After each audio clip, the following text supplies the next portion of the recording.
ಈಗ ಮೈತ್ರಿ ಅವ್ರ ಇದ್ರ ಮೇಲೆ ನೀವೇನು ಕೇಸ್ ಹಾಕಿದ್ರಲ್ಲ, ನಿಮ್ಮ ಬೇಡಿಕೆಗಳೇನು? ಈಗ ಕೋರ್ಟ್‌ನಲ್ಲಿ ನಿಮಗೆ ಯಾವ ರೀತಿ ನ್ಯಾಯಕ್ಕಾಗಿ ನೀವು ಹೋರಾಟ ಮಾಡ್ತಾ ಇದ್ದೀರಾ? ನ್ಯಾಯ ಏನಂದರೆ ಗೊತ್ತಾ ಮೇಡಮ್, ಇದು ಬಂದ್ಬಿಟ್ಟು ಅವಳು ಏನು ಹೇಳ್ತಾ ಇದ್ದಾಳೆ ಇವಾಗ, ಕಾರ್ತಿಕ್ ಗೌಡ ಕೇಸ್ ಆಗಿರ್ಬೋದು, ಆಮೇಲೆ ಬೇರೆ ಕೇಸ್ಗಳೆಲ್ಲ ನಾನು ತುಂಬ ಹಂಗೆ ಹಿಂಗೆ ಅಂತೆಲ್ಲ ಹೇಳ್ತಾ ಇದ್ದಾಳಲ್ಲ, ಇವಳು ಖಂಡಿತವಾಗ್ಲೂ ಇವ್ರದ್ದು ಎಷ್ಟೋ ಜನಕ್ಕೆ ಮೋಸ ಮಾಡಿದ್ದಾಳೆ. ಖಂಡಿತವಾಗ್ಲೂ ಎಲ್ಲರಿಗೂ ನಾನು ರಿಕ್ವೆಸ್ಟ್ ಮಾಡೋದು ಏನಂತಂದರೆ, ಅವರೆಲ್ಲ ಬರಬೇಕು, ಅವರೆಲ್ಲ ನಾನು ಖಂಡಿತವಾಗ್ಲೂ ಲೈವ್ ನೈಟಿಗೆ ಬರಬೇಕು, ಮೀಡಿಯಾಗಳಿಗೆ ಬಂದು ಅವಳು ಏನು ಮಾಡಿದ್ದಾಳೆ ಹೇಳಬೇಕು. ಇಂಥವ್ರಿಗೆ ಖಂಡಿತವಾಗ್ಲೂ ನಾವು ಉತ್ತೇಜನ ಕೊಡಬಾರ್ದು, ಪ್ರೋತ್ಸಾಹ ಕೊಡಬಾರ್ದು. ಇಂಥವ್ರಿಗೆ ಪ್ರೋತ್ಸಾಹ ಕೊಟ್ಟರೆ ಖಂಡಿತವಾಗ್ಲೂ ತುಂಬಾ ನಾವು ಯಾರೇ ಆಗಿರ್ಬೋದು, ನಾಳೆ ಮುಂದೆ ಒಂದು ದಿವಸ ನಮಗೆ ನೊಂದಿರೋ ಹೆಣ್ಣು ಕೂಡ ನನಗೆ ನೋವಾಗಿದೆ, ನನಗೆ ಅನ್ಯಾಯ ಆಗಿದೆ ಅಂತ ಬಂದರೆ ಅಂಥವ್ರು ಕೂಡ ನ್ಯಾಯ ಸಿಗದೆ ಹೋಗ್ಬೋದು ಅನ್ನೋ ಒಂದು ಉದ್ದೇಶದಿಂದ ನಾನು ಬಂದಿರೋದು.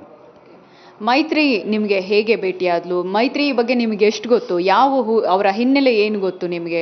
ಇವತ್ತು ಹೇಳ್ತಾ ಇದ್ದಾರೆ ಎಲ್ಲ ಮಾಧ್ಯಮಗಳಲ್ಲಿ, ಮೈತ್ರಿ ಇದು ಪಕ್ಕ ಏನು ಈಗಾಗಲೇ ಸದಾನಂದ ಗೌಡರ ಕಡೆಯವರೇ ಯಾರೋ ಒಬ್ರು ಹೇಳಿ ಮಾಡಿಸ್ತಿದ್ದಾರೆ ಅಂತ ಹೇಳ್ಬಿಟ್ಟೆಲ್ಲ ಮಾಧ್ಯಮಗಳಲ್ಲಿ ಮಾತಾಡ್ತಾ ಇದ್ದಾರೆ.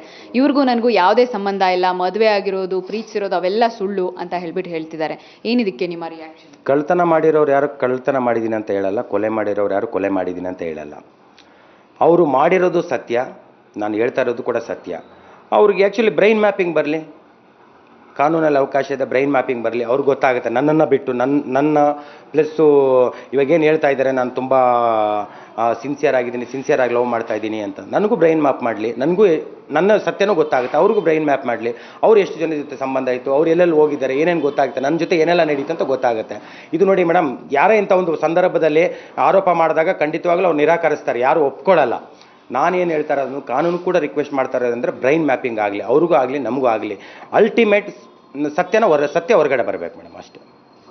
ಈಗ ನೀವು ಕೋರ್ಟ್ಗೆ ಏನು ಕೇಳ್ಕೊಂಡಿದ್ದೀರಾ? ಏನು ನ್ಯಾಯ ಬೇಕು ಅಂತ ಕೇಳ್ತಾ ಇದ್ದೀರಾ? ಯಾವ ರೀತಿ ಹೋರಾಟ ಮಾಡ್ತಿದ್ದೀರಾ? ನಾನು ಹೋರಾಟ ಅನ್ನೋದಕ್ಕಿಂತ ಹೆಚ್ಚಾಗಿ ಏನು ಗೊತ್ತಾ ಮೇಡಮ್, ಇದು ಈ ಥರ ಹುಡುಗಿ ಇವಳು ನನಗೆ ಮೋಸ ಮಾಡಿದ್ದಾಳೆ. ಇನ್ನೂ ಎಷ್ಟೋ ಜನಕ್ಕೆ ನನಗೆ ಗೊತ್ತಿದೆ, ನನಗೆ ಬಂದು ಹೇಳ್ಕೊಂಡಿದ್ದಾರೆ. ಅವರು ಕೆಲವರು ಮದುವೆ ಆಗಿದೆ, ಸೆಟ್ಲ್ ಆಗಿದ್ದಾರೆ, ಅವರು ಆಚೆ ಹೊರಗಡೆ ಬರೋಕ್ಕೆ ಇಷ್ಟಪಡ್ತಾ ಇಲ್ಲ. ಅರ್ಧಾಯ್ತಾ?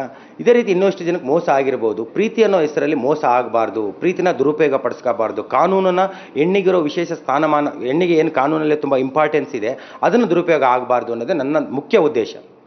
ಆ ಮೂಲಕ ಏನು ಕೇಳ್ಕೊಳ್ತಾ ಇದ್ದೀರಾ? ಈಗ ಮೈತ್ರಿ ಅವರು ಈಗಾಗಲೇ ಅವ್ರಿಗೆ ಆ್ಯಕ್ಚುಲಿ ಒಂದು ಅವ್ರದ್ದು 506B ಆಗಿದೆ ಮೇಡಮ್, ಅದರಲ್ಲಿ ಅವ್ರಿಗೆ ಶಿಕ್ಷೆ ಆಗಬೇಕು.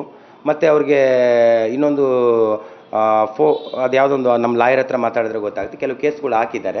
ಆ ಕೇಸ್ಗಳಲ್ಲಿ ನನಗೆ ಮುಖ್ಯವಾಗಿ ಏನು ಬೇಕಾಗಿರೋದಂದ್ರೆ ಮೇಡಮ್, ಅವ್ರು ಇವಾಗ ಹೇಳ್ತಾ ಇದ್ದಾರೆ, ಅವರು ಒಂದು ಚಾನಲಲ್ಲಿ ಹೇಳಿದ್ರು, ನನಗೆ ಈ ಥರ ಆಗಿತ್ತು, ಕಾರ್ತಿಕ್ ಗೌಡಿಂದ ಈ ಥರ ಆಯಿತು, ನನಗೆ ಯಾರು ಮದುವೆ ಆಗ್ತಾರೆ, ನನ್ನ ಜೀವನ ಹಾಳಾಯಿತು, ಯಾರು ಮದುವೆ ಆಗಿ ಮುಂದೆ ಬರಲ್ಲ ಅಂತೇಳಿ. ನಾನು ಮದುವೆ ಆಗಿದ್ದೀನಿ, ಖಂಡಿತವಾಗ್ಲೂ ನಾನು ಮುಂದೆ ಬರ್ತೀನಿ, ಅವ್ರು ನನ್ನ ಜೊತೆ ಬರಲಿ, ನಾನು ತುಂಬ ಚೆನ್ನಾಗಿ ನೋಡ್ಕೊಳ್ತೀನಿ ಅನ್ನೋದಕ್ಕೆ ನಾನು ಇಷ್ಟಪಡ್ತೀನಿ ಮೇಡಮ್. ಅವ್ರು ಏನು ಮಾಡಿದ್ದಾರೆ ಇಲ್ಲಿವರೆಗೂ ಅದನ್ನೆಲ್ಲ ಕ್ಷಮಿಸ್ಬಿಟ್ಟು ನಾನು ಖಂಡಿತವಾಗ್ಲೂ ಅವ್ರಿಗೆ ಬಾಳ್ ಕೊಡಲ್ಲ, ಇಬ್ಬರು ಅನ್ಯೋನ್ಯವಾಗಿ ಇರೋಣ, ಇಬ್ಬರು ಒಂದು ಗಂಡ ಹೆಂಡತಿ ಥರ ಇರೋಣ ಅಂತ ಹೇಳಕ್ಕೆ ಇಷ್ಟಪಡ್ತೀನಿ.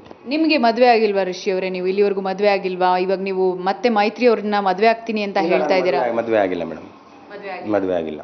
ಮದುವೆ ಆಗಿಲ್ಲ. ಈಗ ಹಾಗಾದ್ರೆ ಮೈತ್ರಿ ಅವ್ರು ಒಪ್ಕೊಂಡ್ರೆ ಮತ್ತೆ ಮದುವೆ ಆಗ್ತೀರಾ? ಮತ್ತೆ ಮದುವೆ ಆಗೋ ಪ್ರಶ್ನೆನೇ ಬರಲ್ಲ. ಅಲ್ಲಿ ಆಲ್ರೆಡಿ ಮದುವೆ ಆಗಿದ್ದೀವಿ, ಒಪ್ಕೊಂಡ್ರೆ ಜೊತೆಲಿ ಇರ್ತೀವಿ. ಅವ್ರು ಏನು ಹೇಳ್ತಾರೆ ಅಂದರೆ, ನಾನು ಕೆಲವು ಮಾಧ್ಯಮಗಳು ನೋಡಿದೆ, ಅವರು ನನಗೆ ಯಾರು ಮದುವೆ ಆಗ್ತಾರೆ, ನನಗೆ ಯಾರು ಅಂತಾರೆ, ತುಂಬ ಅಳ್ತಾ ಇದ್ರು, ನನಗೆ ತುಂಬ ನೋವಾಯಿತು. ಖಂಡಿತವಾಗ್ಲೂ ಅವ್ರನ್ನ ಮದುವೆ ಆಗೋಕ್ಕೆ ಇಷ್ಟಪಡ್ತಾ ಇದ್ದೀನಿ. ನಾನು ಅವ್ರನ್ನ ತುಂಬ ಚೆನ್ನಾಗಿ ನೋಡ್ಕೊಳ್ತೀನಿ, ಅವ್ರ ರಾಣಿ ಥರ ನೋಡ್ಕೊಳ್ತೀನಿ. ಅವರು ಖಂಡಿತವಾಗ್ಲೂ ನಾನು ಒಬ್ಬನಿದ್ದೀನಿ, ಅವ್ರು ಯಾವಾಗ ಬೇಕಾದರೂ ಬರ್ಬೋದು. ಇಲ್ಲಿವರೆಗೂ ಮಾಡಿದ್ದನ್ನ ಕ್ಷಮಿಸ್ಬಿಟ್ಟು ನಾವು ಜೀವನ ಮಾಡೋಕ್ಕೆ ಇಷ್ಟಪಡ್ತೀವಿ ಅಂತ ಹೇಳೋಕ್ಕೆ ಇಷ್ಟಪಡ್ತೀನಿ.